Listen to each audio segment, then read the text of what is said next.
Hoje nós vamos tratar acerca do papel da mulher no lar. No último sermão, nós aprendemos que quando o crente é cheio do Espírito Santo, ele tem o seu comportamento, as suas atitudes transformadas. Ele muda por completo a sua maneira de viver, de agir em todos os espectros da sua vida. Ele é diferente na igreja, é diferente no trabalho, é diferente no lar, é diferente em todos os lugares, porque ele é cheio do Espírito Santo. Até o versículo 21, o apóstolo Paulo concentrou as suas ordens na vida em comunidade. Nós encontramos, desde que entramos no capítulo 4, inúmeros imperativos positivos e negativos. Nos capítulos 1, 2, 3, Paulo nos fez subir o alto daquela montanha teológica, da qual nós adquirimos inúmeros conhecimentos. Agora Paulo nos faz descer e nos coloca na realidade da vida comum na fábrica, a vida comum na sociedade e a vida comum no lar. Até o versículo 21, o foco de Paulo é tratar da vida na comunidade. Agora Paulo, ele foca na vida comum no lar. Como deve ser o lar do crente que é cheio do Espírito Santo? Como deve ser a esposa cheia do Espírito Santo? O marido? Eu quero então hoje, a partir do versículo 22, tratar acerca da vida no lar. Nós já sabemos que Paulo já nos apresentou as razões dessas ordens. Nós bem sabemos que as ordens de Paulo, elas não estão fundamentadas em mero moralismo ou legalismo, mas estão fundamentadas nas verdades aprendidas até aqui, sobretudo nos capítulos 1, 2 e 3. O fato é que se alguém chegar para você e te der alguma ordem do tipo, olha, bigode, barba é pecado, hein? Você tem que raspar. Olha, jogar futebol é pecado. Jesus mandou parábolas, né? Parábolas, não pode jogar. Homem não pode usar bermuda, isso é pecado. Tá. A pergunta a ser feita nesse momento é, qual é a fundamentação bíblica para isso? Onde está fundamentado a sua afirmação? Se não estiver fundamentado na palavra de Deus, no glorioso evangelho de Jesus Cristo, é apenas moralismo e deve ser descartado. É importante ressaltar isso todas as vezes que eu apresento os imperativos, porque você pode se confundir. Você pode entender isso como mero moralismo ou legalismo, apenas regras e mais regras e regras e regras, e nós não precisamos de regras simplesmente. Nós sabemos que todas essas ordenanças que foram dadas aqui, todas elas estão fundamentadas no glorioso evangelho do nosso Senhor Jesus Cristo. E a parte disso, qualquer regra deve ser descartada, jogada no lixo. É importante que você tenha isso em mente. Eu não vou te deixar esquecer, porque enquanto eu estiver pregando sobre essas regras, eu vou fazê-los lembrar disso. Você não pode se esquecer, senão você vira um legalista, um moralista. Nós estamos então diante de uma ordem muito clara para as mulheres. Mulheres, sujeite-se cada um ao seu marido. E os homens, não fiquem aí contentes não. Há também uma regra, uma ordem, um mandamento para nós. Maridos, amem suas esposas como Cristo amou. Mas nós vamos chegar lá. Hoje eu não vou terminar o papel das mulheres. Eu vou seguindo aqui a minha exposição. E quando chegar no tempo de eu parar, eu vou parar em qualquer lugar aqui. E vou continuar na semana que vem, porque o assunto é bem importante e necessário. Então eu não tenho pressa. Eu disse que todas as ordens devem estar fundamentadas em um fundamento. Qual é o fundamento de Paulo nessas ordens para a família? O fundamento de Paulo está presente nos textos, nos versículos que antecedem o trecho que está diante de nós. O apóstolo Paulo, ele trabalha com analogias. O apóstolo Paulo entende que o casamento, ele representa uma metáfora objetiva em que verdades ainda mais profundas e eternas são refletidas. O apóstolo Paulo vai falar sim sobre o casamento, sobre o papel da mulher. Ele vai dar diretrizes, mas você vai perceber que o alvo de Paulo é ensinar também a igreja sobre o glorioso evangelho de Jesus Cristo. Porque Paulo entende que o casamento, ele representa metáforas objetivas em que verdades ainda mais profundas e eternas são refletidas. Eu quero que você perceba isso, olhando para Efésios capítulo 5, do versículo 22 ao 33. Paulo aponta várias analogias, ou seja, aponta a analogia entre Cristo e a igreja. Nesse trecho, que vai do capítulo 5, do versículo 22 ao 33, nós encontraremos 5 cláusulas de comparação. A cláusula de comparação é a palavrinha como que está na sua Bíblia. Como? Você que gosta de marcar, está aqui uma palavrinha para você marcar. Veja aí. Ordem. Mulheres, sejam submissas a seu marido.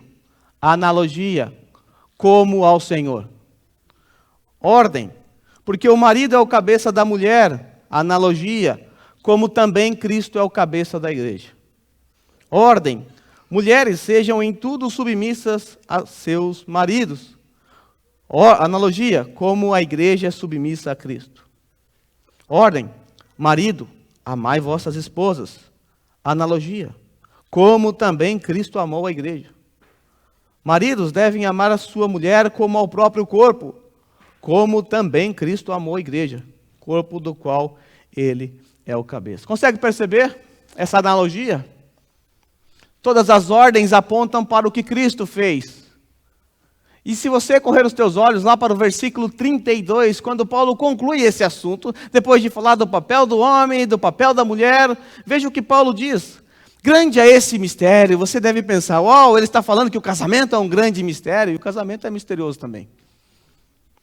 Mas Paulo termina dizendo, mas eu me refiro a Cristo e à igreja. Consegue perceber que para você entender como deve funcionar um casamento, você deve olhar para o Evangelho? O lar, ele é tão importante para a palavra de Deus, que para que alguém seja levantado como um presbítero, é necessário que a família dele seja investigada. É necessário que a vida no lar deva ser observada. Porque se ele não pode pastorear, não consegue cuidar de um rebanho primário, menor, como ele vai cuidar do rebanho de Deus? A família é de fundamental importância para a palavra de Deus. Mais uma vez eu quero repetir a vocês, não perca de vista que as ordens encontradas nesse texto, todas estão fundamentadas no relacionamento de Cristo com a igreja. À guisa de introdução, eu quero trazer a vocês algumas considerações pertinentes. Por que estudar sobre esse assunto? Por que estudar sobre a família? Primeira razão, por conta da polarização de certos movimentos seculares. Hoje, nós estamos imergidos numa sociedade em que movimentos como neomachistas, feministas, LGBT, não sei das quantas, cateto de hipotenusa, estão influenciando a vida na igreja. Estão influenciando a sociedade como um todo, e isso está entrando para dentro das igrejas. Muitas mulheres dentro da igreja são feministas. Para vergonha. Então, é muito importante que nós prestemos bastante atenção, porque você pode ser um homem machista, ou neomachista, achando que você tem direito de escravizar a sua esposa. Você, mulher, pode, assim como as feministas, acreditar que você deve ter o mesmo papel que o seu marido. Você pode querer lutar por igualdade funcional, mas você está errada. Porque você não foi chamada para isso. Não é o seu papel. As feministas acreditam que devem ter os mesmos papéis dos homens dentro dos lares e dentro da sociedade como um todo. Elas lutam por igualdade, mas não quer carregar um saco de cimento, né? Já por outro lado, os machistas tendem a deturpar a função da mulher dentro do lar. Esses acabam por serem autoritários, manda-chuva. Já o movimento LGBT distorce por completo a natureza do papel dos membros dentro da família. Segunda razão, por que estudar esse assunto?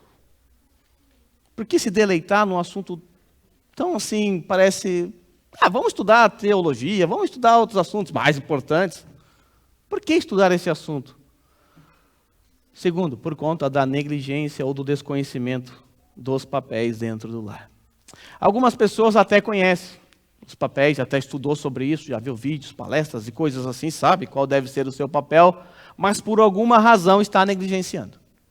Estudar esse assunto é de fundamental importância para puxar a sua orelha. Aquele puxão de orelha santo. Para você se adequar aos padrões bíblicos. Outras pessoas sequer ouviram falar sobre esse assunto. Não sabia que a Bíblia tratava sobre isso? E para essas pessoas, talvez, tudo que ela sabe sobre família é aquilo que ela observou na sua própria família, nos seus pais, seus avós, que também, por sinal, pode ser que seja uma família desestruturada, bagunçada, e aí você traz aquilo para dentro da sua família, e você acha que está bem, quando na verdade não está. Por que estudar esse assunto? Porque a família é a base da sociedade. Desde os primórdios da nossa história, da história da raça humana, a família tem sido a base da sociedade. A família é o núcleo fundamental em que repousa toda a organização social, inclusive a igreja. Por isso é importante estudar esse assunto. Ela é a base da sociedade, sendo o núcleo fundamental em que repousa toda a organização social. Você quer destruir uma nação? Quer destruir uma sociedade? Simples, destrua as famílias. Comece pelas famílias. Mine os papéis no lar. Coloque filhos contra pais, pais contra filhos. Logo essa nação não existirá. E essa é a estratégia da esquerda maldita, ou de Satanás, que é também a mesma coisa. Essa ideologia, ela está adentrando nos nossos lares, adentrando na nossa sociedade e está adentrando também na igreja. Nós devemos tomar cuidado. Nossos filhos serão doutrinados lá fora. E eles absorverão essas doutrinas, se não forem doutrinados dentro de casa. Por que estudar então? Porque a sua família está sendo destruída por malditas ideologias nefastas. Por que estudar esse assunto? Porque famílias fortes, igreja forte. Famílias fracas, igreja fraca. O puritano Richard Baxter, ele pregou durante 3 anos, sem muita eficácia. Não alcançou êxito.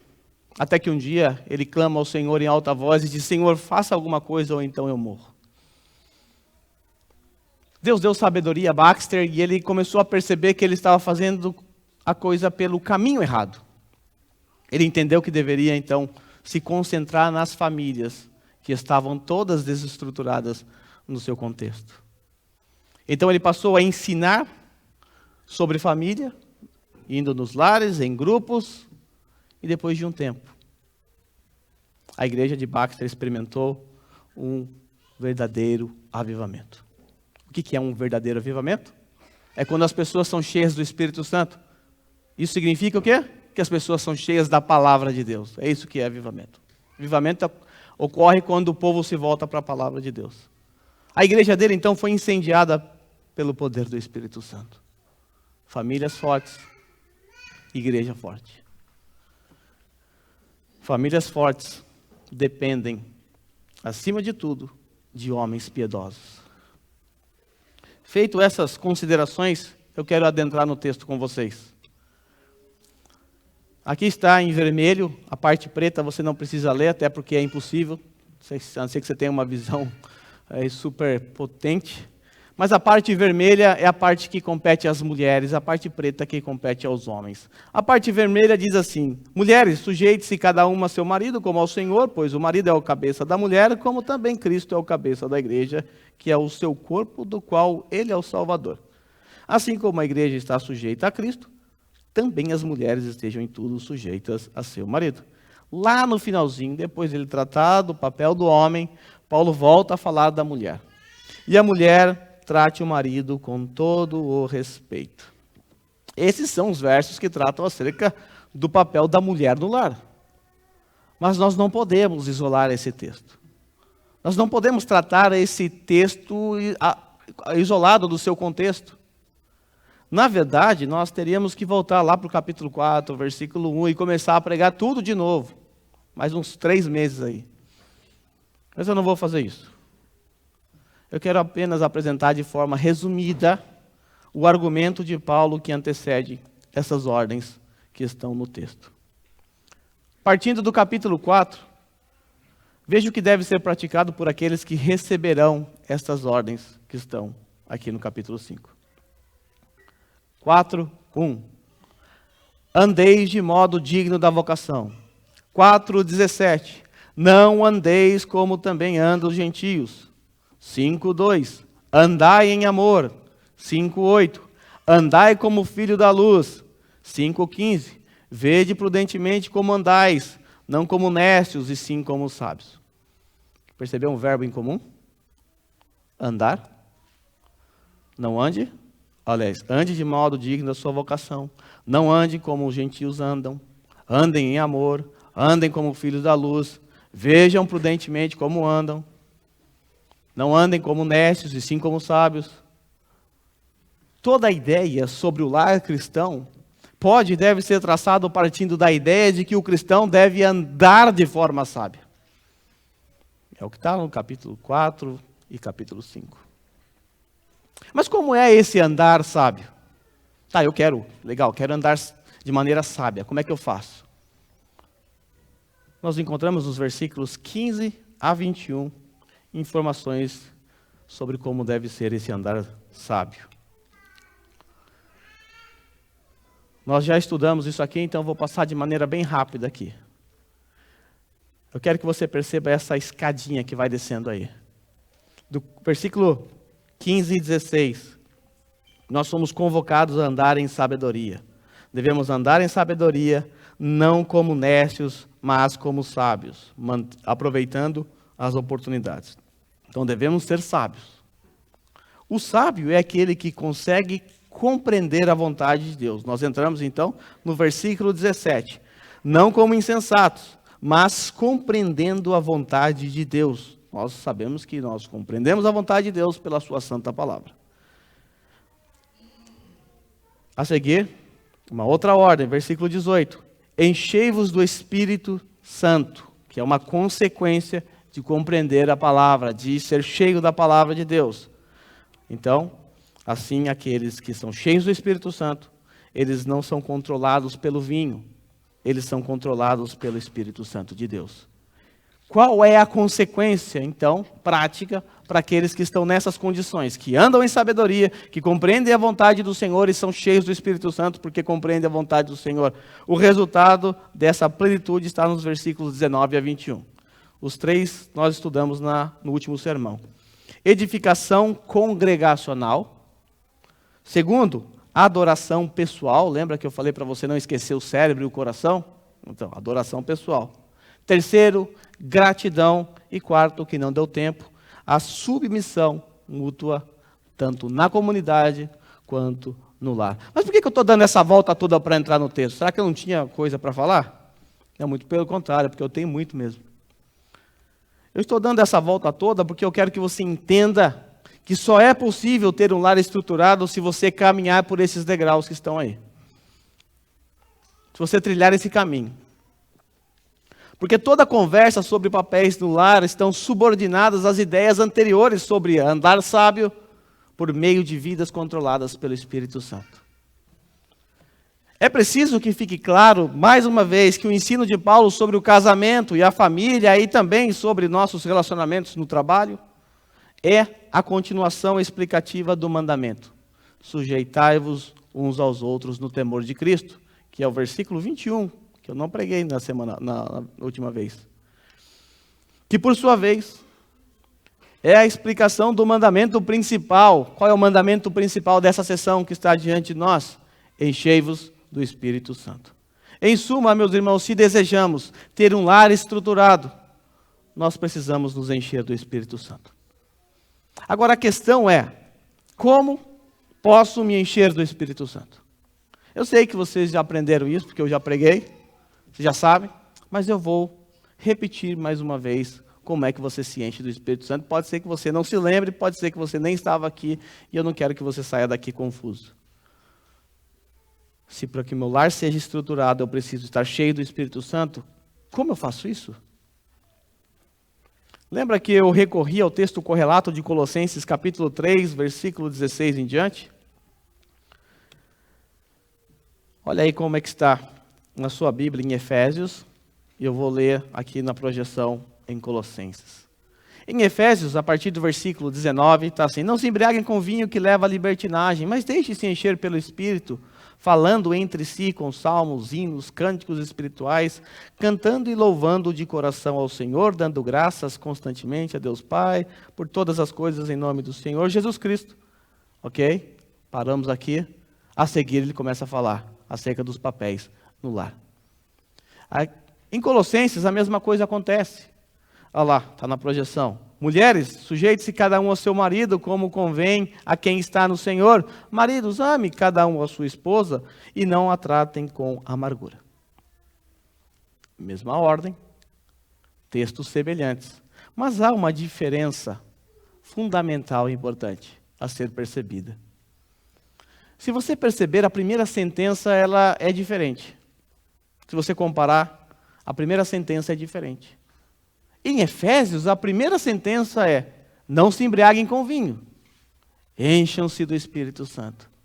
Em Colossenses, a primeira sentença é: habite ricamente a palavra de Cristo em vocês. Daqui para baixo tudo igual, a mesma coisa. Nós estamos diante de um texto correlato. São textos que devemos ler em conjunto. Paulo sabe, ele entende que ser cheio do Espírito Santo é sinônimo de ser ricamente habitado pela palavra de Deus. Para facilitar, deixa eu comparar mais uma vez através desse quadro. Nós temos Efésios, uma ordem, o resultado e as evidências. Em Efésios, enchei-vos do Espírito Santo. Em Colossenses, habite ricamente em vós a palavra de Cristo. Resultado, o mesmo para Efésios e o mesmo para Colossenses. Adoração, exortação, gratidão e submissão. Evidências: esposas submissas, maridos que amam, filhos obedientes, pais que treinam, trabalho diligente no lar. Mesmas evidências. O que mudou? Enchei-vos do Espírito, habite ricamente a palavra de Cristo. É a mesma coisa. Por que Paulo aborda essas questões antes de entrar no tema da família? Porque Paulo entende que se uma família não for cheia do Espírito Santo, ou seja, habitada ricamente pela palavra de Deus, não há esperança para ela. Não há esperança nenhuma. Eu não sei como se encontra o seu lar hoje. Eu não sei como é que ele está, se ele está desfragmentado, se está uma bagunça, uma desordem. Eu não sei. Mas uma coisa eu posso te garantir. Se você é alguém que foi alcançado pela graça do nosso Senhor Jesus Cristo, há esperança para o seu lar. Eu não estou aqui para propor nenhum método mirabolante. 10 passos para um casamento feliz. Eu não sou coach. Acho que eu não me daria bem com isso. Eu não estou aqui para ensinar o marido a comprar flores para entregar para a esposa, a mulher lavar o carro do marido. Eu não estou aqui para ensinar essas coisas, esses métodos, ainda que essas coisas sejam válidas e devam ser feitas, sim. Mas tudo isso não pode ser feito a parte da compreensão do Evangelho. Eu não estou aqui para apresentar metodologias, eu estou apenas querendo olhar para o texto bíblico junto com vocês, essa é a minha intenção, e ver o que o texto nos diz. Hoje eu vou tratar apenas do papel da mulher dentro do lar à luz desse texto. O que é que nós vamos aprender basicamente sobre a mulher? A tal da submissão feminina. Qual imagem vem à sua mente quando você ouve essa palavra, a palavra submissão? O que passou no seu coração, né, para as irmãs, quando nós lemos na abertura aqui, no começo do sermão, o texto? Será que você torceu o nariz, engoliu seco e falou, essa parte da Bíblia... Será que você tentou aí racionalizar o texto? Não, esse texto aqui é da época de Paulo, porque os homens eram muito machistas e essa ordem não é para nós hoje. Que imagem vem à sua mente quando você ouve a palavra submissão? Medo? Temor? Talvez você está pensando aí no seu marido puxando você pelos cabelos, com um tacape nos braços, como um homem das cavernas. Que imagem vem à sua mente? Você tem asco, ojeriza dessa palavra? Eu espero que não. Porque essa palavra ela aparece no texto algumas vezes. Preste atenção. Sujeitem-se uns aos outros por temor a Cristo. Aqui é uma sujeição, tanto no ambiente de comunidade quanto no lar. A seguir, mulheres. Grife aí. Sujeite-se cada um ao seu marido como ao Senhor, pois o marido é o cabeça da mulher, como também Cristo é o cabeça da igreja, que é o seu corpo, o qual é o Salvador, é o seu Salvador. Assim como a igreja está, olha a palavrinha, sujeita a Cristo, também, olha a comparação, as mulheres estejam em tudo sujeitas a seus maridos. A palavra sujeição, ela aparece 3 vezes aqui no texto. Isso significa que esse assunto é o assunto central no que diz respeito ao papel das mulheres. Esse é o papel das mulheres. Esse é o alvo de Paulo. Sendo assim, eu julgo ser necessário explicar o que não é submissão. Porque tem havido uma certa confusão, como eu disse a princípio na abertura, por conta desse entendimento nefasto aí do movimento feminista. O conceito de submissão foi distorcido por completo, desvirtuado. É importante entender o que não é submissão, até porque pode ser que alguns homens estejam exigindo das suas esposas algo que não é a submissão esperada pela palavra de Deus, e os tais precisam ser corrigidos. Vamos ver o que não é submissão. O que submissão não significa? Submissão não é uma responsabilidade exclusiva da mulher.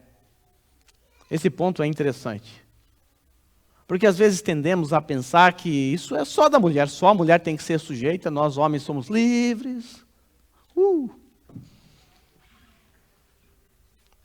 Todo cristão está debaixo de uma submissão ou de uma sujeição.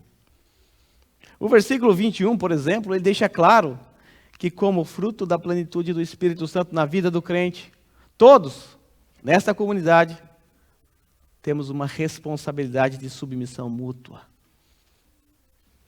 Vocês já vão entender isso daqui a pouco.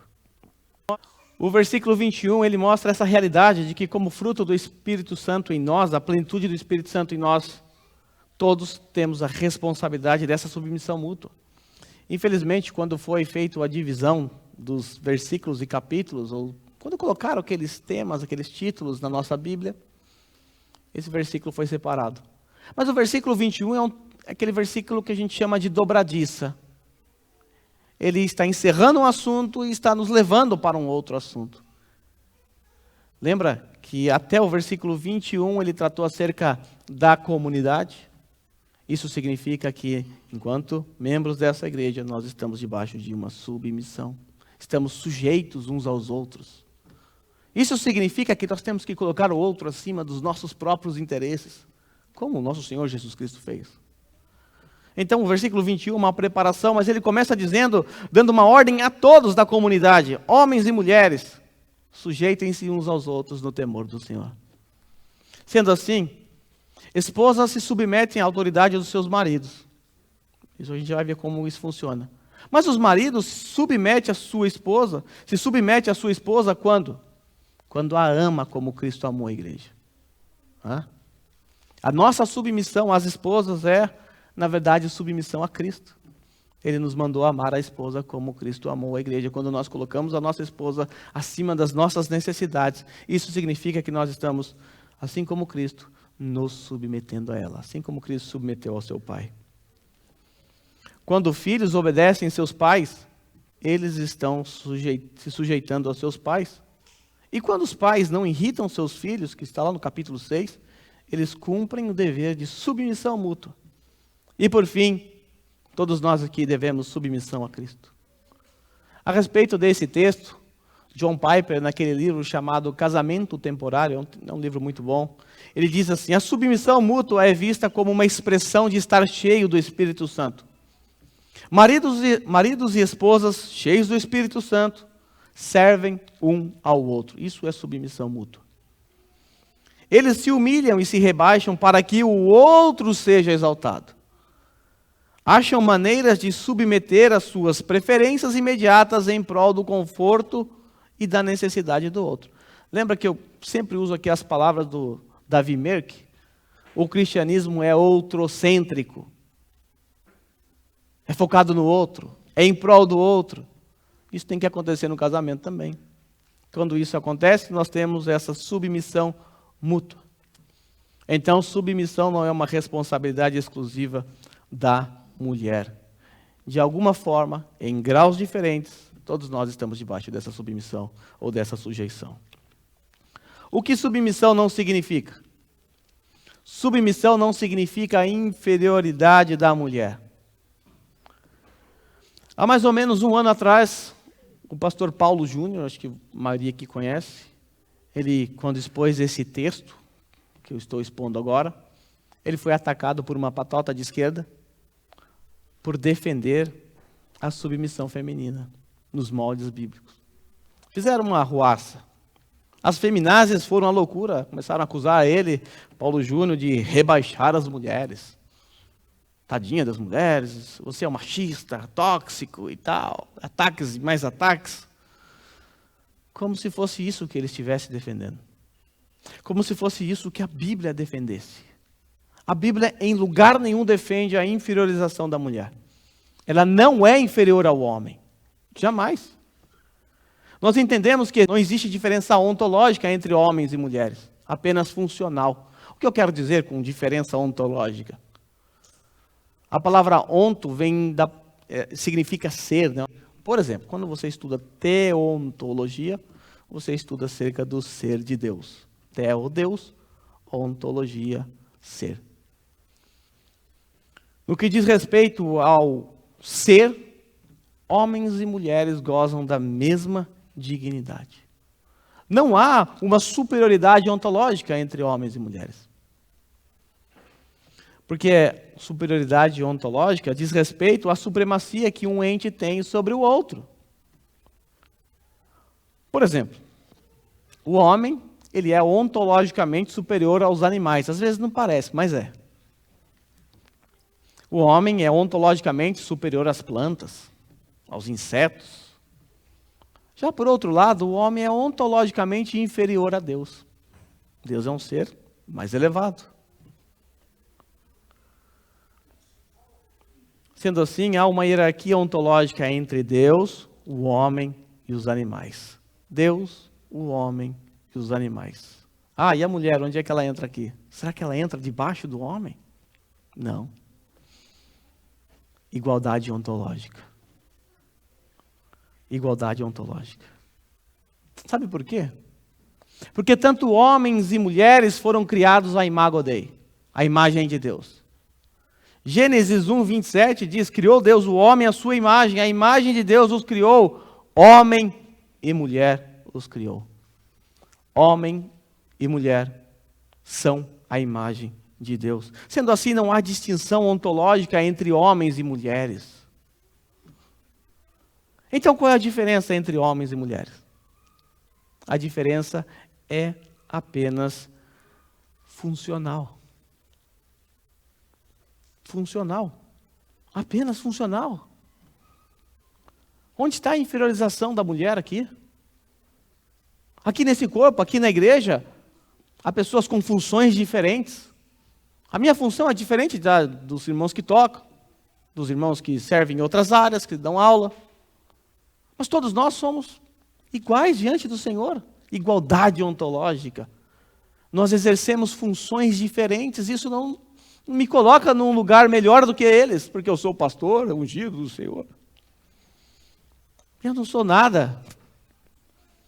Eu sou apenas alguém com uma função diferente, com maiores responsabilidades. Quando nós olhamos para a família, nós naturalmente, uma família normal, né? Nós percebemos essa hierarquia funcional. Você vai perceber que o pai está no topo e os filhos na base. Pelo menos é para ser assim, né? Se na sua casa tiver o contrário, os filhos no topo mandando em tudo, aí é um problema que precisa ser corrigido. O fato é que homens e mulheres se complementam no exercício de diferentes funções.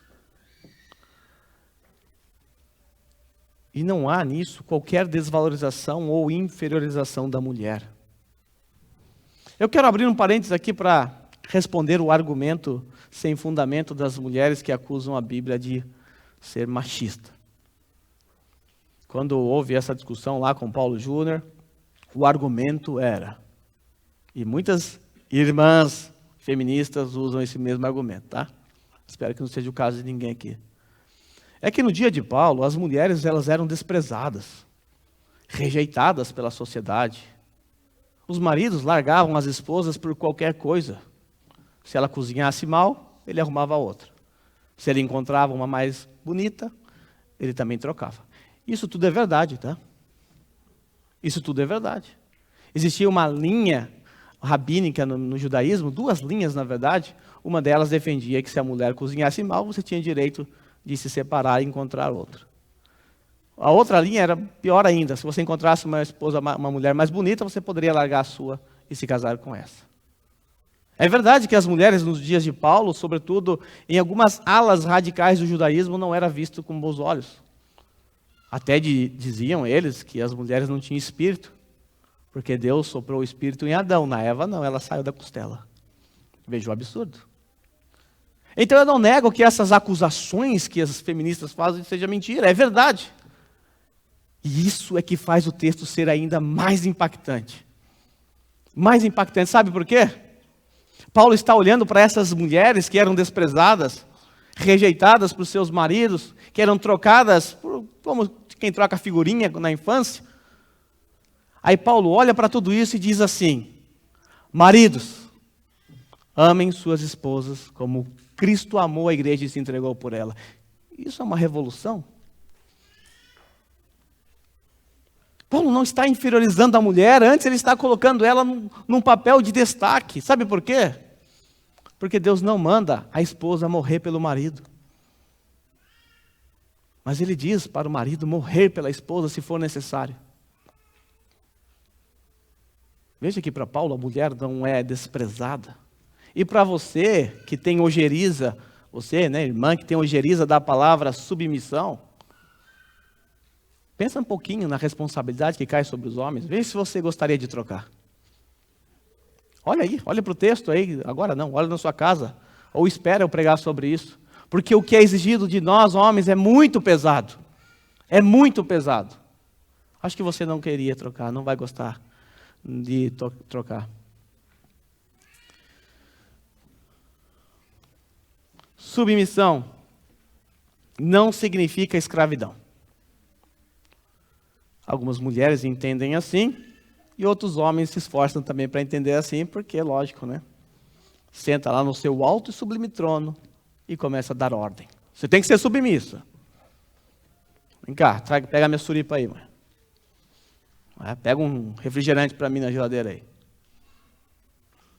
Aumenta o volume da televisão. Eu que mando aqui nessa casa. Submissão, hein? Submissão, a Bíblia manda, hein? Vamos lá. Como se ela fosse escrava. Infelizmente, muitos homens tendem a interpretar a expressão auxiliadora idônea por capacho eficiente. A empregada eficiente. É preciso dizer aos homens, ainda que o tema seja mulher, mas não tem jeito, vamos lá. Homens, Jesus nos chamou para liderar o lar com amor. Amor sacrificial. O amor que é exigido de nós para com as nossas esposas é o mesmo amor de Cristo para com a igreja. E qual é o amor de Cristo? Qual foi o amor de Cristo? Sacrificial. Ele entregou a sua própria vida. Lavar uma louça não cai o braço, não.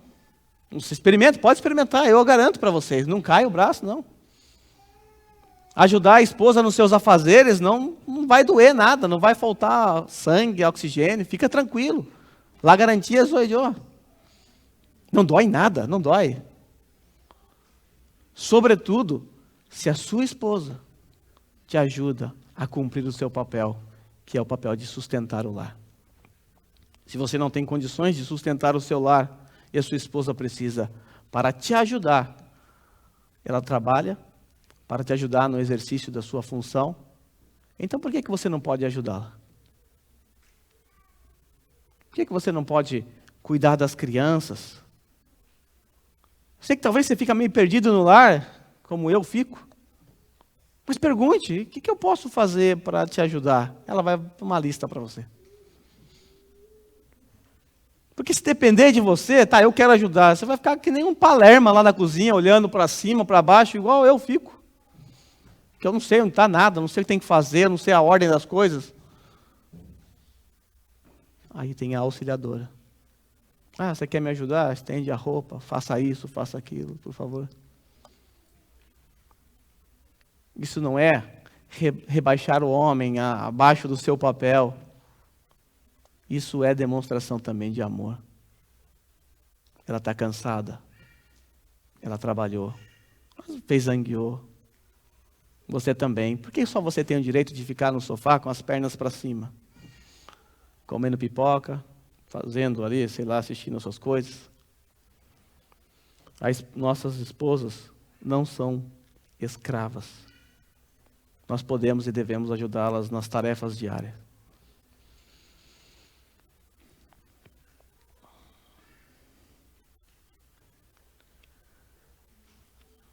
Eu vou terminar aqui dizendo que Cristo será exaltado no lar quando a mulher, em obediência ao próprio Cristo, em obediência à palavra, se submeter ao seu próprio marido com todo o seu coração. Eu sei que você vai embora hoje daqui sem entender ao certo o que é submissão, porque a gente não falou ainda o que é. Porque não vai dar tempo. Mas você guarda isso para a semana que vem. Mas, se você se submeter ao seu marido, Cristo será exaltado. Porque a palavra de Deus será obedecida.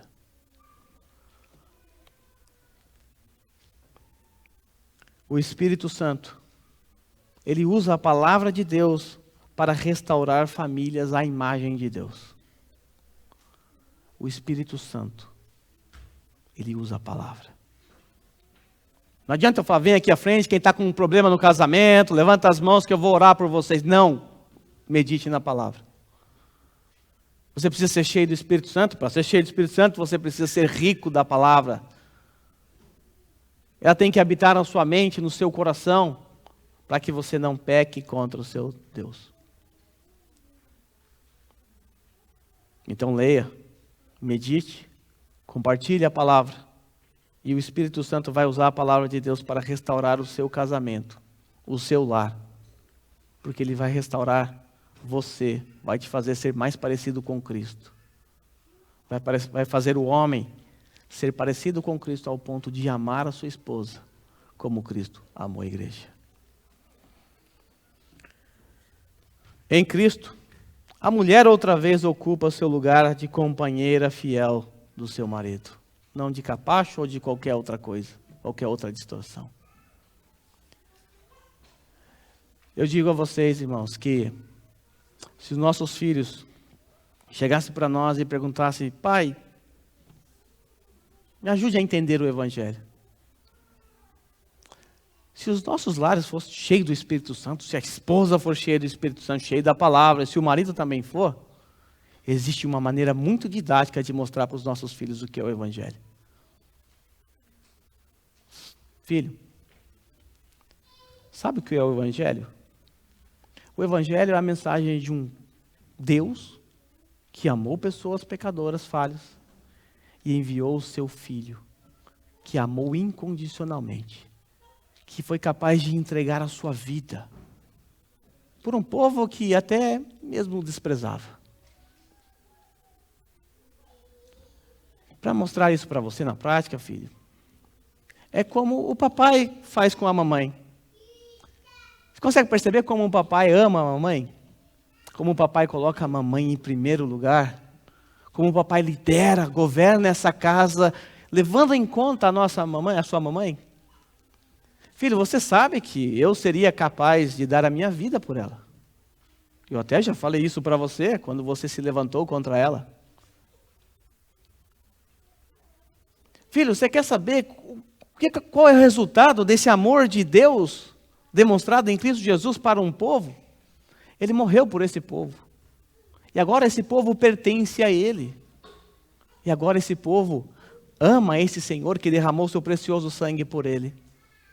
E esse povo, então, em amor, se submete a esse Senhor que o ama. Olha a mamãe. Não é isso que a mamãe faz no lar? Não é assim que ela se submete ao papai em amor, auxiliando, ajudando o papai a perceber coisas que eu não percebo? A mamãe se submete ao papai e o papai a governa em amor. Por isso, há essa harmonia no lar. Essa seria uma maneira muito didática de apresentar o Evangelho aos nossos filhos. Quer aprender o Evangelho? Olha para o papai e para a mamãe que você vai entender. Talvez essa não seja a realidade dos nossos lares, mas esse é o padrão. O nosso lar deve refletir, reverberar o glorioso Evangelho do nosso Senhor Jesus Cristo, nada menos do que isso. Infelizmente, muitos filhos, eles não querem nem sequer casar mais. Eles olham e falam, se é para ter uma família assim, como a do meu pai e da minha mãe, não quero isso. Eu não quero. Por isso há um alto índice na sociedade hoje de desprezo pela juventude com relação ao casamento. Não querem viver até os 50, 70 anos na sombra dos pais. Por quê? Quais são os padrões? Os padrões é aquilo que vê em casa. Esposas não se submetendo aos seus maridos, maridos egoístas.